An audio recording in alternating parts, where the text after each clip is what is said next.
3, 2, 1. Buonasera a tutti, sono Leo e non Teo, mi raccomando.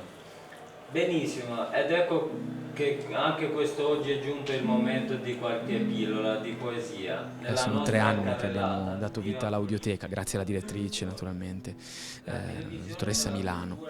E poi dentro a questo spazio di audioteca dove si ascolta musica è nata questa esigenza, essendo che noi abbiamo a monte una radio che trasmette, l'idea di trasmettere anche da qui, fare radio anche qui, perché radio è uno stile, è cultura, è comunicazione, è uscire, ecco. E quindi insomma quale luogo migliore per uscire un po'? E allora poi dopo abbiamo partorito, diciamo, questa idea di questa radio.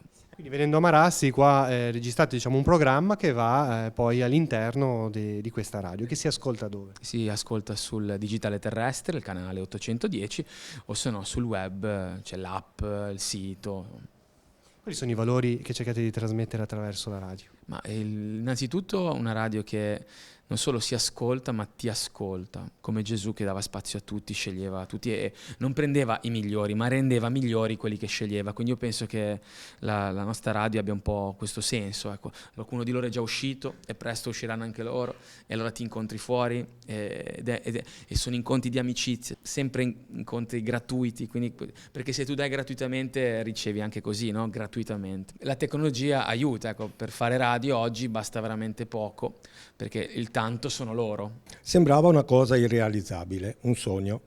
Poi pian piano per la testardaggine di Don Fischer e siamo riusciti a dove penso che nessuno ancora è riuscito, perché penso di essere l'unica radio che trasmette veramente qua dentro da un carcere.